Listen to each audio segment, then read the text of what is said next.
Hello again, everybody, and welcome to the Mike Francesa podcast, part of the Bet Rivers Network. And I'm very happy to say this because when I went out this morning, basically to take the garbage out, uh, it was still dark because the garbage man comes early, and it was cold. I mean, it was really cold. So I say this with much appreciation and anticipation. Baseball's back.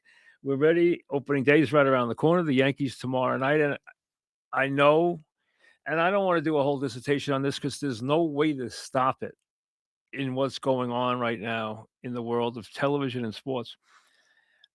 The game should not be on Netflix. I mean, it's offensive that it's on Netflix, and I feel for the people who wait all year for the Yankees to come back. And listen, I understand they're going to squeeze games onto all different streaming venues looking for revenue. I understand that. Okay, that's the world they live in. Not opening day. Not opening day. I mean, come on, get people feel cheated when they can't see the team on opening day. I just it bothered me. It just doesn't make any sense. But that's what's going to happen tomorrow night. Um, now, and I don't think it's on anywhere else. I don't know if it is a broadcast somewhere else nationally. I'd have to look. I didn't realize if it is. I think it's. I just see it as being on Netflix. That's all I have on my thing here is that it's on Netflix. If it's on anywhere else, somebody please tell me. Um, let me see what the MLB schedule says. Because I'll just to make sure. Just I don't want to give people bad information on that.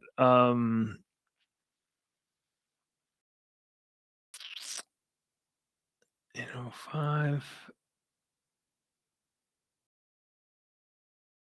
8:05, and uh, Wednesday. Not I just wanna make sure, okay.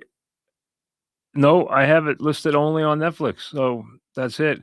That's terrible, terrible. It really is because I just feel bad for the people who don't have it, and I know a lot of people have Netflix. I understand that. Netflix has got a lot of households, but still, it's not everywhere, and I just think the opening day should be there for everybody. Alright, it's an interesting year. We're going to and let me say this first for the week with the podcast. Obviously, there's a lot going on. You get the Mets opening Thursday, the Yankees opening Wednesday night on the coast against the Giants. You have St. John's and Duke. You have obviously Michigan State and UConn for you UConn fans. There's a lot going on. All right.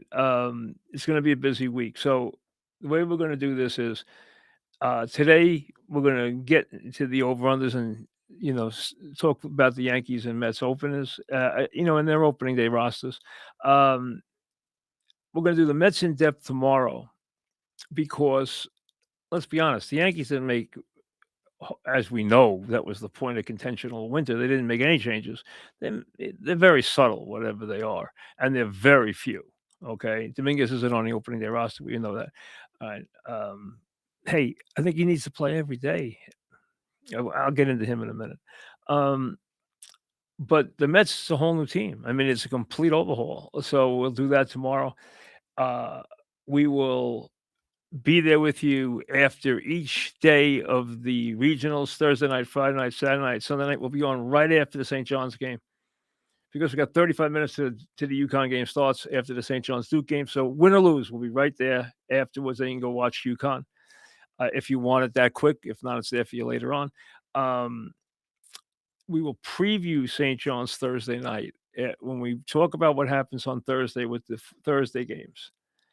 Uh, we'll be there Thursday night. We'll preview St. John's in depth. St. John's and Duke. I think St. John's has a very good chance here. I said that to you when the bracket came out.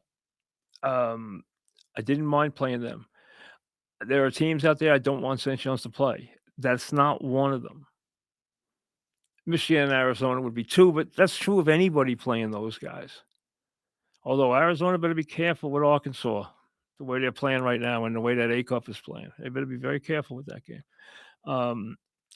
Let me just, before I get to the baseball, Let me give you what we have right now up to the minute on the, basketball, which will come your way on Thursday. Uh, Short and sweet, Texas and Purdue. I've talked to you about Sean Miller. He's a very dangerous coach. Um, Good underdog coach. Texas 6.5 underdog to Purdue.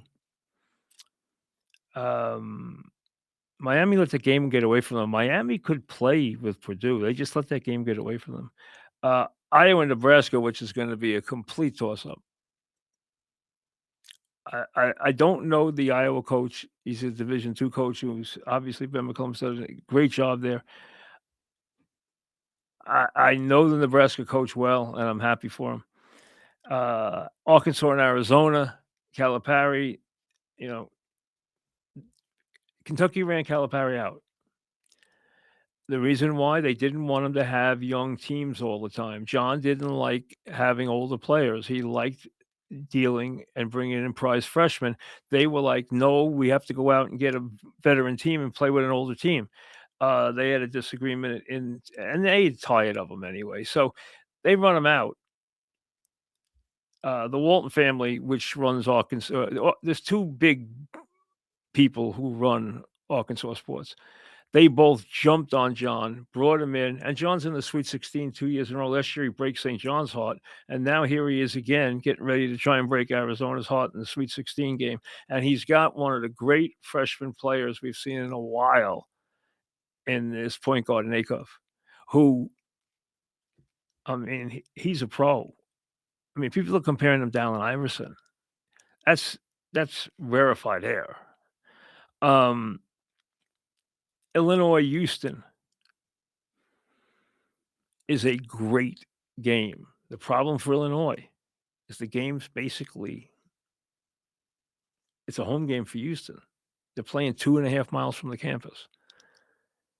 We talked about that before the tournament even started, that because Rice hosted the South Regional, Houston could play there. They're there.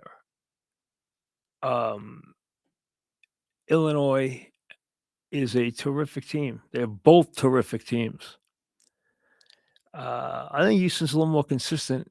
Illinois can have days where they just shoot the absolute lights out, but we'll get to that later. Illinois is Houston's a 3.5 point favorite at home, and let's be honest, the Illinois Houston winner, especially if it's Houston, will be a huge favorite over the Iowa Nebraska team because Houston's gonna have a home game to go to the Final Four. It's gonna be hard to stop them if they beat Illinois. But the Illinois game will be a classic. Don't miss the Illinois Houston game. That will be a great game. I also say don't miss the Arkansas or Arizona game because I think that could be a really terrific game. Arizona's it opened as a 9.5 point favorite. It's now an 8.5 point favorite. Both Texas, Purdue, and Arkansas and Arizona have gone down the lines. St. John's is a 6.5 point dog to Duke, if you're interested. On Friday, let me give you the Friday lines just real quick before I move on. The Friday St. John's is the first game at 7:00, and they obviously are a 6.5 point dog. Alabama's playing Michigan. Michigan's 10.5. UConn is a 1.5 point favorite over Michigan State. And Iowa State is a 4.5 point favorite over Tennessee. It's a dangerous game for Iowa State. I don't know with Jefferson. I would doubt it from what I saw Sunday where he was in a walking boot and he wasn't putting the foot on the floor. I doubt he's playing, but I don't know that yet. We'll get to that later in the week. Now, Yankees and the Mets. We'll start with the Yankees. First of all, let me give you the over-under numbers. Bet Rivers over-under total numbers for the season. I'm not going to give you the odds. Most of them are in there's a couple that are high. Like, believe it or not, people like the Pirates. So the Pirates are minus 140 as an example with their number. The Orioles are minus 145 with their number. Those will vary. But I'll give you the total numbers, which are pretty much solid everywhere. And I've never seen them so bunched up other than the Dodgers. Dodgers are 102.5. The next team is 90.5. I've never seen a team have that big an advantage. Now, Bet Rivers and the Mike Francesa podcast are helping you get into the swing of the baseball season with special baseball bonus bets. Here you go. Bettors in New York and New Jersey can get a $10 bonus bet to use on any baseball game when they enter a code of Francesa, Francesa, 323. 323 in their Bet Rivers app. The code again, Francesa 323, and it's available to Bet Rivers bettors in New York and New Jersey. Offer ends on April 8th. Must be 21 or older. Eligible players only. Gambling problem, 1-800-GAMBLER in New Jersey. In New York, 877-8-HOPE, New York, or text 467-369. Now, here we go. As I said, the Dodgers, overwhelming. 102.5. Looking to win again. Having gone out and added premium pieces to a team that won it all again last year. Now, there are 3 teams at 90.5. Everything's 0.5 because you don't want to tie. You don't want to push. So everything's 0.5. The Yankees, the Mets, and the Mariners are all 90.5. Of those 3 teams, the one that has the easiest road to winning a division is the Mariners. Cubs are 89.5. Phillies are 89.5. Red Sox, Braves, Tigers, Blue Jays, all 87.5. I told you this is all bunched up. Orioles, and a lot of people like them, 85.5. Brewers, a lot of people picking against them, 85.5. Astros, 85.5. Rangers and Padres, 84.5. Royals, 83.5. Reds, who I won on last year at 80, are now 82.5. And I went to the second. I think I clinched. Now that's my Francona bet, obviously, but they clinched the Saturday of the last weekend of the season. That's when they won it for me. Giants are 80.5 and had a big spring. Big spring. Diamondbacks 80.5. Pirates 79.5. There are people picking the Pirates to win the division. You know, the phenom. Well, they have Skeens, who is a phenom. And is already a great pitcher, the best pitcher in baseball. Connor Griffin lit up Florida when I was down there. The first day anybody saw him, he hit 2 monster home runs over 4. One was 410, the other one was over 445 feet. Big kid. They have him at shortstop, but everyone says he's going to wind up playing center field. 6'4", 220, strapping. But my understanding, according to the headline 2 days ago, was that he's starting the season in the minors. A lot of people think the Pirates can win the division. That's scary. I would not put my money on that. Despite Skeen's brilliance. Guardians 79.5. A lot of people don't like them, especially their offense. Rays 77. A's 76.5. Marlins 73. Twins 72. Angels 70. Cardinals 70.5. White Sox 68.5. That's a big jump from last year. And last year they improved by like 14 or 15 games. Nationals 64.5, and the Rockies, who were deadly, 55.5. And that's about as low a number as I have seen. I don't know what the White Sox were 2 years ago when they were hideous. I don't know what their number was, but this is 55.5 is bad. I mean, that's losing 107 games. That's a lot. That is a lot. Judge favored to win the MVP. Ohtani favored to win the MVP. Skubal favored to win it slightly over Crochet. I like Crochet a lot. I mean, not that I don't like Skubal, but I like Crochet a lot. And Skeens is a heavy favorite in the National League to win the MVP. Now,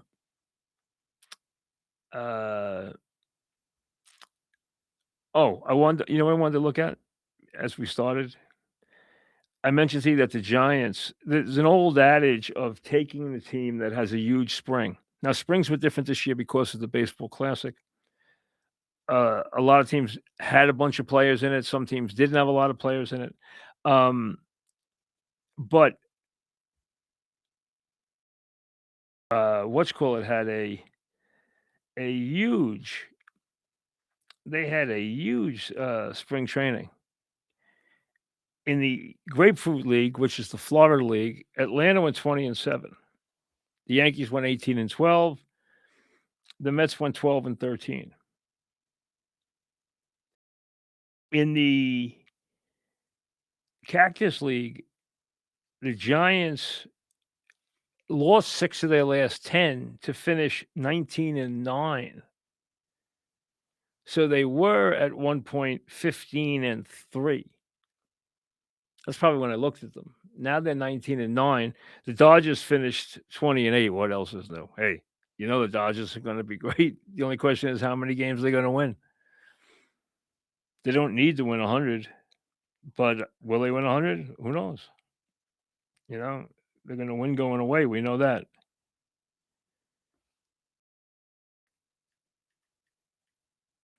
Um, Now, Yankees. We know that people were frustrated. They wanted more changes. They were I mean, I thought Grisham took a lot of heat. Listen, Grisham was brought in here. First of all, he was a throw-in a trade that San Diego wanted, and I've always liked him. As a role player, I don't never thought of him as a guy you were gonna count on every day as a 30 home run hitter playing center field, okay? I mean, come on now. I mean, it's a little silly. The guy had a sensational year last year, a sensational year. A crazy year. Not only did he have a lot of home runs, he had big, big home runs, and then he wasn't great in the postseason. All right, fine. Now, the Yankee dilemma is the same thing it's always been. Opening day lineup, most likely Grisham, Judge, Bellinger, Stanton. I mean, Grisham, Judge, Bellinger, Rice, Stanton, Chisholm, Wells, Caballero with Volpe hurt and McMahon. Now, the problem is this. All right, Dominguez had a good spring, big spring, but don't bank anything on spring. Listen, I'm not saying he wasn't impressive in the spring. He was, but don't bank things on the spring training numbers. He needs to play every day at this juncture, and that's the dilemma. With Spencer Jones, they want him to make more contact. They don't want him to be Joey Gallo, and there's a lot of scouts that think he is Joey Gallo. Um, you know, if you look at Gallo's numbers and you look at Jones's numbers, I mean, Gallo's numbers are, with the strikeouts, they're obscene. I mean, listen, the strikeout has gotten crazy, and I don't like what they've done, turning a lot of hitters who shouldn't be trying to uppercut the ball and, worrying about, exit velo with every single guy and having everybody trying to hit home runs all the time. It's not great, but the point is you want to they try to minimize they want his strikeouts to go down. They came up with a timing mechanism with his toe tapping, which they felt would help him make better contact. We'll see if it does. He wasn't going to make the team. There was no room for him. There's no room for him to play. Now, if you look at Gallo, I want to look at the worst. You're looking at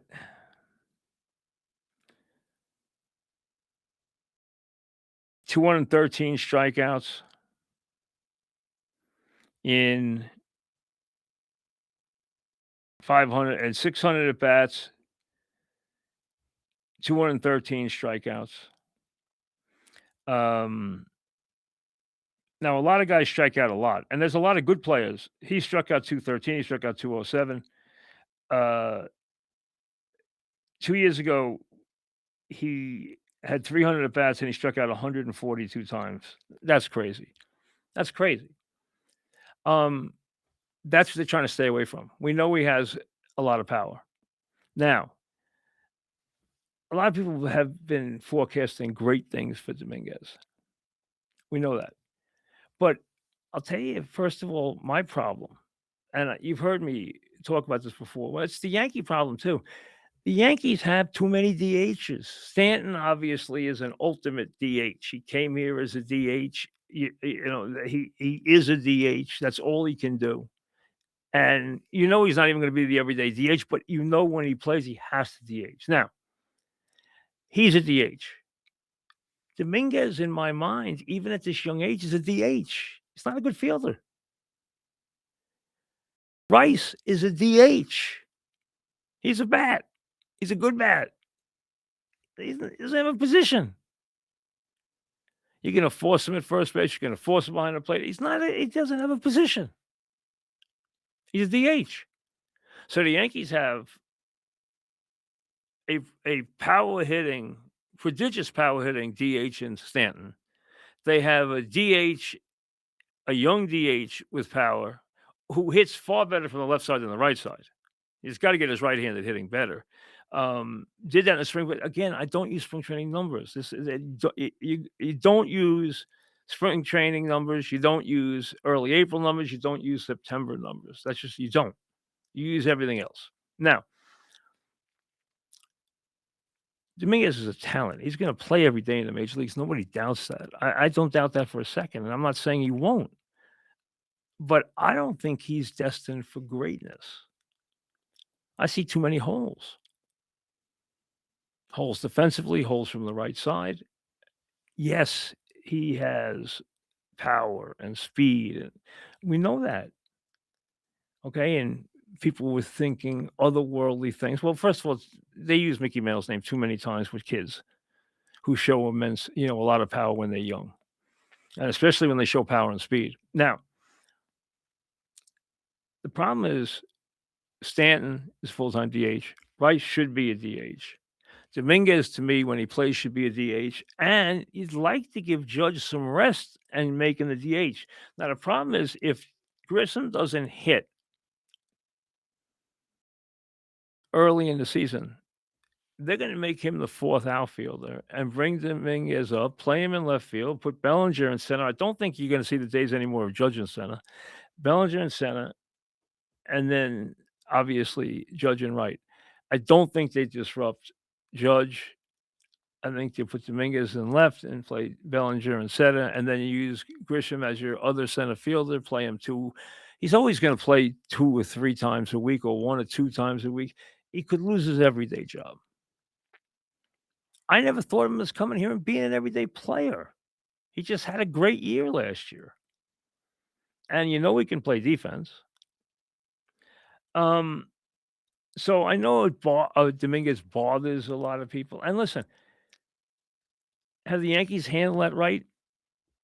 The buildup on him was such that if they weren't going to get him into the starting lineup by now, they probably should have put him in a package and traded him for something really good. That probably should have happened. Can it still happen?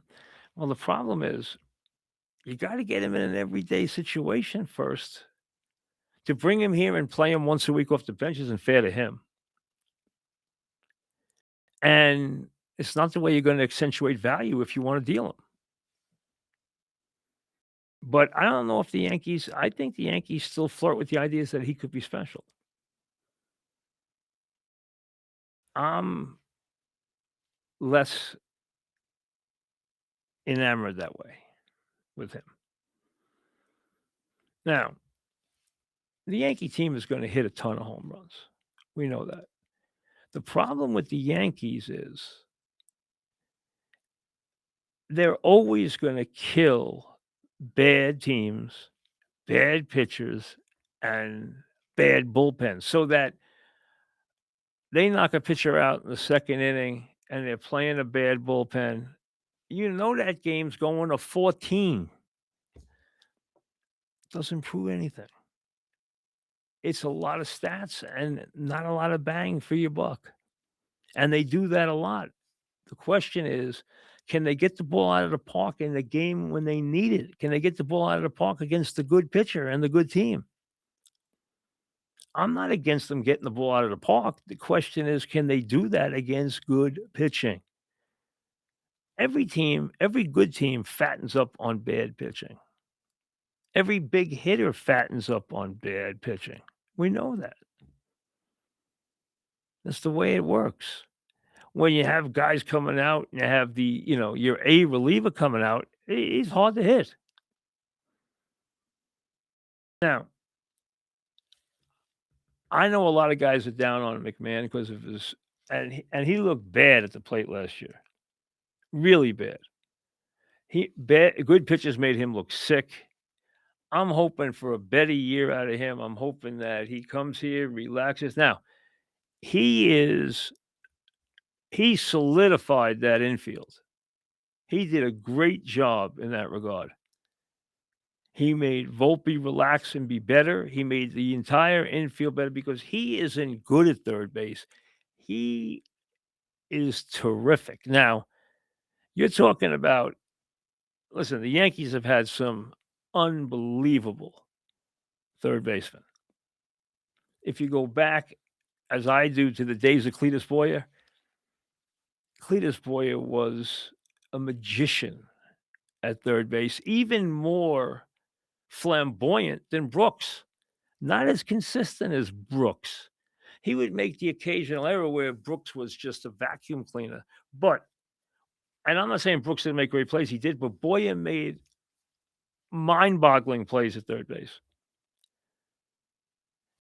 Nettles didn't start out as a great third baseman, but made himself a great third baseman and put on one of the great, you know, his Dodger game with Guidry on the mound is one of the great World Series games and performances ever. It ranks with what Clemente did in '71. It ranks with what Brooks did against the Orioles in '70. I mean, it is absolutely sensational how good he was at third base. He saved probably 5 runs that night. I mean, Preston Gomez, who was the third base coach that night, said it was the greatest single game he had ever seen anybody play defensively. McMahon is a terrific third baseman. I I don't know why he looks so bad at the plate right now. What really bothers you about McMahon is he gets beat on fastballs so bad, it's unbelievable. I'm hoping that changes this year, even if he cheats more. Chisholm, listen, Chisholm talks about crazy stuff like 50 home runs. See, the thing about Chisholm is we know Chisholm has immense physical ability. He can run, he can hit the ball a long way, hits a lot of home runs. He's a very talented player, but is he a gamer? Is he gonna make the play when you need it? Is he gonna get the 2-out hit when you need it? Not when you need a home run, when there's a guy on second base and there's 2 out, can you get the base hit out of him? Can he make the play? Will he make the smart play? That's where this team has to be better. We all know Bellinger was great last year. Everybody wanted him back. Judge wanted him back. Okay. He was really good last year. I was shocked how good he was. I don't know if he'll be that good again because he was really good last year. And he's been a little up and down in his career. So I'll be interested in seeing that. Rice is in a breakout offensively unless his defense kills him. And his defense might drag him down because he's not good defensively, and that might play on his head a little bit. We'll wait and see. Their starting pitching could be we know how good it could be. You're starting the year without Cole, he's coming. You want him to be ready by August and dominant by October. That's what you're looking for. Don, I'm not a big Don fan, but he's been good. Obviously, there's a they have a chance to have the best starting rotation in baseball. We know that. We'll see what Schlittler becomes. We know how dynamic he looked. They have guys who have live arms. The Yankees have a lot of live arms, there's no question. I think the bullpen is good, not great. I think it'll be good enough. I don't know if it'll be good enough to carry you in the big, in the championship rounds, the playoffs, but in the regular season, I think it's gonna be okay. It's gonna be good, not great. Listen, the division is tough. The Red Sox are better. All right. Toronto's good. Baltimore's improved. I know everyone's counting Tampa out. Beware because no one surprises you more than Tampa, and no one surprises you pitching more than Tampa. That division is really tough. That's why I wouldn't normally you look at the Yankees at 90.5 and say, hey, they're gonna go over that number. This year, look at that pitching staff. They're gonna go over that number, and they might. Went over it last year. Hey, they killed me last year. I'm gonna tell you right now, they killed me late in the season. The Yankee numbers went all over the place last year because of the injuries, and especially because of the Cole thing. I bet the Yankees under 94 last year. Under 93.5, excuse me, last year. It's even worse. 93.5. And then I bet them over 89. So I had a good middle there. I thought it was a very good chance it was gonna be in that middle. And then they went on that late tear and wind up winning 94 games, and jeez, they won every day playing terrible teams the last, 18 games or whatever it was. Ugh, I figured they'd finish like 90, 91. Instead we know where they finished. Um, I wouldn't touch their number this year. I think they'll win 90 games. I think the number's right there because the division's really good. It's highly competitive. They're in the toughest division in baseball. That's why I would be leery of that right there. If it came down to the Mets 90.5 or the Yankees 90.5, I wouldn't wager on either one of them. But if I put your gun to my head, I'd take the Mets first only because I don't think the division's as good. The Yankee division's good and highly competitive. And I think both Baltimore and Boston are gonna be very tough. So, I would stay away from both of them this year. Absolutely both of them. Now, as for the Mets, who we will do in depth tomorrow, I mean, it's a different team. It's a completely different team. I give Stearns credit. Now, he went about this in a weird way. If you wanna get on Stearns for the fact that he wound up late in the season last year with 50 games to go with no pitching, he couldn't get 5 innings out of anybody on the team. That fell on him, no question. Will they get Skubal during the season? Listen, I don't think I don't think Detroit if unless Detroit flops, and I don't think they will, I think Detroit has decided to try and win this whole thing and then, you know, let him go. I think they will not trade him unless they're not playing well. If they're leading, if they're on their way to the postseason, I think they're gonna take their run with him. Now, we'll see how that plays out. If he's on the block, I think the Mets have a great chance to get him. They have the youngsters. They have the obviously the money. You know he wants a lot of money. The one thing I would say about Skubal is I actually think he needs to get to a point now where he economizes more.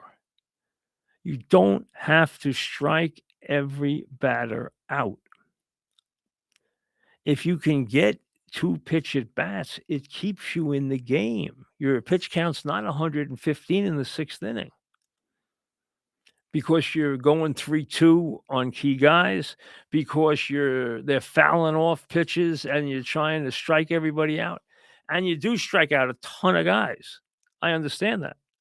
Nobody's knocking his strikeouts, but, Stick did this with Mariano, and it worked really well. He told Mariano, and they worked on it, "Hey, when you can get the one pitch out with a broken bat by jamming a guy, that plays to your advantage."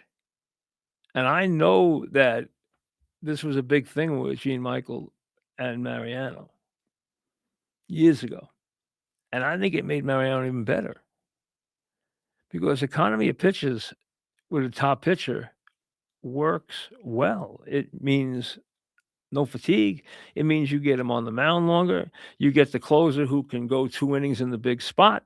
You get the starter who can go into the 7th or 8th inning in the big spot and not be gone after 6 in a pivotal game as Skubal was last year. Was he brilliant? Yes, but he was out of the game and after the 6th inning.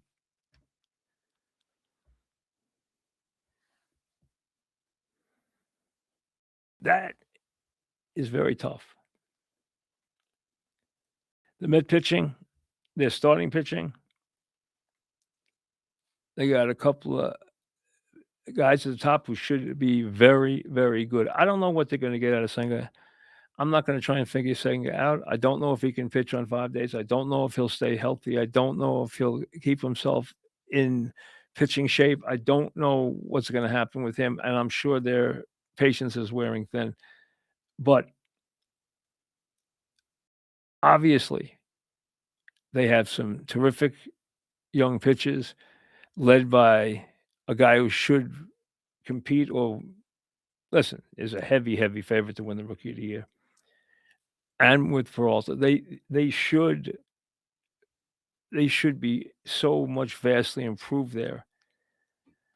I don't love I don't love their closer. As a matter of fact, I don't like him. I wanted Diaz back. They wanted Diaz back. Now, I don't know if they miscommunicated with Diaz, they played games with Diaz, or Diaz just wanted out. I don't know. But losing him was a big I knew they were gonna lose Alonso. They wanted to lose Alonso. We'll see if that proves right by the way they shaped this team versus the way they played last year.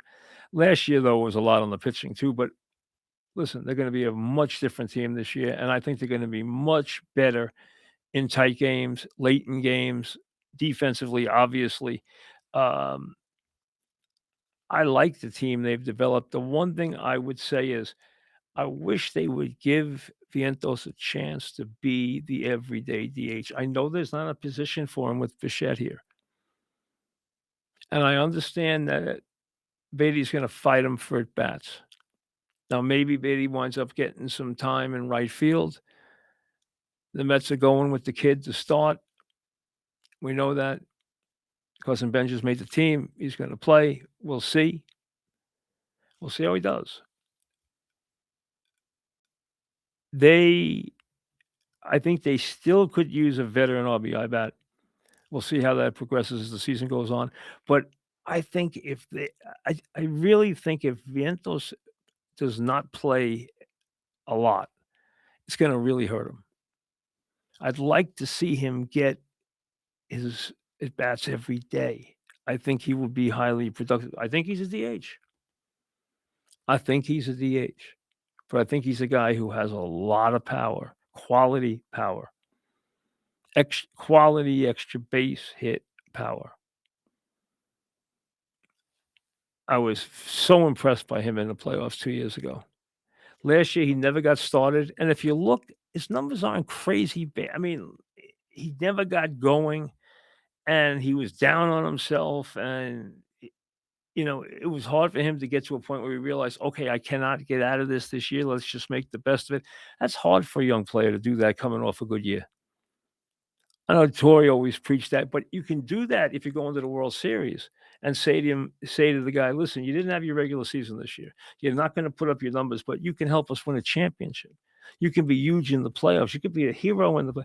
Well, if you're going to the playoffs, that's good. When you're not going anywhere, it doesn't work.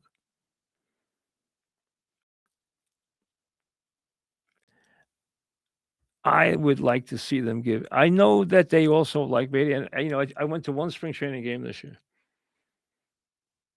Emily was in town, and we were down in Florida, so I took Emily over to the, Nationals, who aren't there's a lot of teams right near where, I stay in Florida, and the Nationals are one of them. And I went over to Nationals Park. It's funny, every guy working in the building that day was from Brooklyn, which is the case at every one of these minor league places. Every guy, every usher, every guy you see is from Brooklyn, and they all know you, they all know Mike and Amanda. It's amazing. So we go there, and Beatty hits a home run to left field. I don't know if he hit any more this spring. I didn't pay attention, but that day, um, they got 3 runs in the first inning, including a 2-run home run from Beatty, who hit a home run to left field. Uh, I'm trying to remember who pitched for Washington. I can't remember. It was a right-handed pitch, but I can't remember who it was. Um, but he's got power, and he doesn't have a position now. Now, I know they wanted to throw him in as a possible guy in right field. And also maybe get some time at DH. I think he will get some time at DH, but I'm not trying to knock him, but I really wanted to see Vientos maybe get a chance to be the everyday DH, and then I don't think that's gonna happen. We'll do the Mets, in depth tomorrow because they're a whole new team. I mean, they're a whole new team. When you look at what they're Lindor, Soto, Bichette, Polanco, Robert, and think about what a key Robert will be. Um You got, a new second baseman. You got Benj in the outfield, probably about 8th. You got Alvarez, obviously, and then probably Vientos or Beatty at DH, probably Beatty at DH the opening day against Skeens. It's a whole new team, different guys, but guys who were very professional in their approach, some who have won. I think Bichette, who got a lot of money, he's moving over to third base. He was never a great shortstop anyway. He is a hit machine. I think the Mets fans are gonna love him. He's a gamer.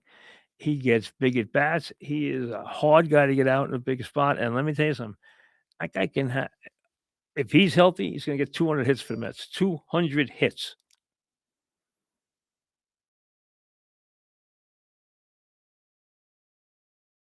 And that's impressive. He can get 200 hits. And I think he's gonna get a bunch of doubles, bunch of triples. He's gonna get 25 home runs, and he's gonna have a terrific year. And when you have him and Lindor and Soto, I like Polanco as a bat. I think he's underrated. I think he's an underrated player. Now, I know he's not played first base, but listen, he'll pick it up. I think they know that, otherwise they wouldn't have done this. I like the team they put together. Now, I think they could be one RBI bat that could be answered by Vientos, but let's see how that plays out. Now, as far as over-unders this year, I don't have a lot that I love. I really don't. The first one that jumped out at me was San Diego under, 85.5. They have some premium talent, we know that. There's a lot of confusion inside that organization. There's a lot of questions about which direction that organization's going in, what they're gonna do with certain players, what they're gonna do with ownership. I think I think they could have a tough year. I would go with them under 85.5. I don't see them winning more games than that. I could see them having a tough year. I think Cleveland's gonna have a tough year. I think that they really, really just they've had some things happen inside the organization. Their offense is really bad, and I think finally it's gonna come caving down on them. Their number is their number is surprisingly low. You know that? It really is surprisingly low because, um, you thought the Cleveland number would be higher than 79.5 because of what they've accomplished year after year after year. I think they're gonna fall off a cliff this year, and I don't even think they're gonna win 80 games. So, I like the Padres under. I like Cleveland under. Um, the numbers are so bunched and these divisions so competitive. I think the Mariners of the teams right there in those numbers, the Mariners at 90.5, I think they have the best chance to be above and win a lot of games. I think the Mariners have a chance to have a big season. I think there's so much competition in the East. I think they have a very good chance to do that. I would go over with them at 90.5. I would go under the Padres and under the Indians. Those would be my 3 picks. I don't love a lot of teams this year, and really, I think the Yankees and Met numbers are right on the money. I think they're right there. I think they're both 90-win teams. Now, if you put a gun to my head and say, "Which one's gonna win?" One's gonna win 95, who is it? It's the Yankees because of the rotation.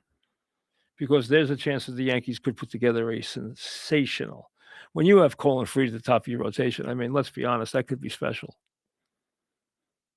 And if Slittler winds up being anything close to what he looked like, I mean, that's with their power, if they have starting pitching like that, they're gonna win a lot of regular season games.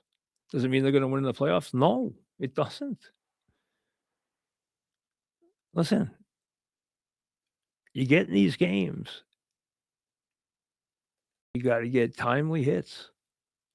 You gotta make the big play. Look at the Dodgers last year. They were done. Look how many plays they had to make. Look how many big hits they had to get in the late stages of that game. Look who they had to get production from. How about the play forget the home run, how about the play Rojas makes, and then the catcher just gets his foot on the corner of the plate to get the out, and then the catch in the outfield. I mean, remarkable what went on, but that's how you win. If you go back and look at the Yankees when they kept winning and, remember, winning year after year, winning 14 straight World Series games. Um, but think about it. Think about what they got from so many guys who came up, whether it was Soho or Leyritz, go down the list. Go down the list of guys who gave them big plays and big moments. You need the entire Joe Torre always said that. You need the entire roster. Whether it's 96 and you have Graham Lloyd getting out Ryan Klesko. I mean, that much of a specialist in a big spot. So, I mean, that's how you win. You have to get the big out. You have to get the big hit in the big spot. That's what separates champions and teams that fell short. Nothing else. Nothing else. In 1960, as an example, the Yankees had such an overwhelming talent, you know, gap over the Pirates. It was mind-boggling. The Yankees bludgeoned them in the games they won, and the Pirates found a way to eke out the games they won with the big hit or the big play and that's how you win. And how many times is it guys, the Miracle Mets of '69? Yes, you know what an Agee did, or you know what, Nolan Ryan came out of the bullpen and did, but Al Weiss, Ron Swoboda, you know, go down the line so many times. It's that role player. It's that extra player. It's that guy off the bench that makes a difference.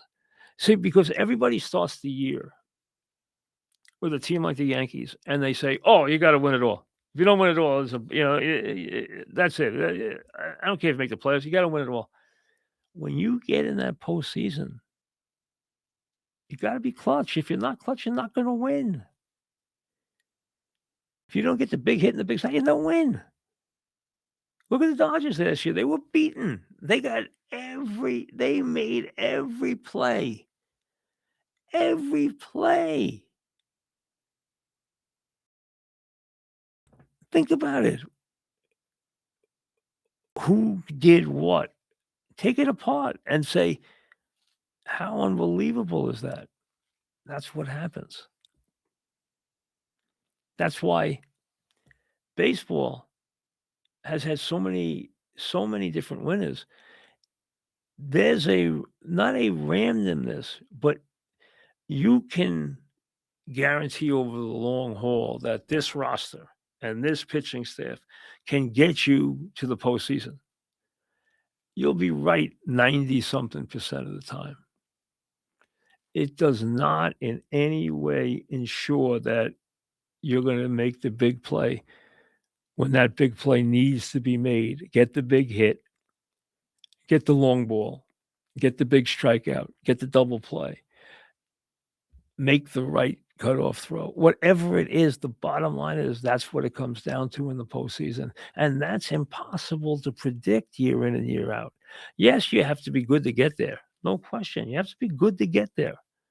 But when you get there, there'll come a moment where you need to be better than good. You need to be special. You need to be clutch. You don't need to have overwhelming hitting. You need to have timely hitting.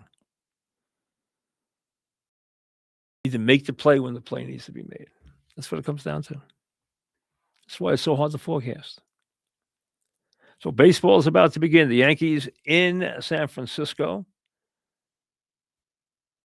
Yes, it made me think of the dog, because them opening in San Francisco. I was like, opening against the Giants in San Francisco.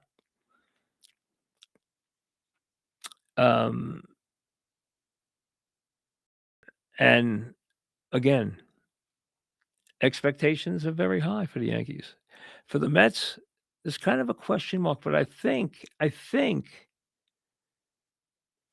the average Met fan feels that this team this year is built to be a postseason team. I think you're seeing that the odds makers feel that way. Plus, remember, they have the resources to go out and improve the team if they have to during the campaign. That's a big advantage for them. And this is going to be an odd year because as teams fall out of it, and if more and more they feel they're headed towards a baseball impasse, it might make them much freer with talent than they would have been, which could circulate a lot of better players onto the market for the teams that need them. Take that into account for this year, as this year begins, because you are looking at a baseball Armageddon next December. and rumblings of some teams that go out and spend big still thinking about that it's time for that ownership side thinking that it's time for some kind of cost certainty and a salary cap. Let me tell you something.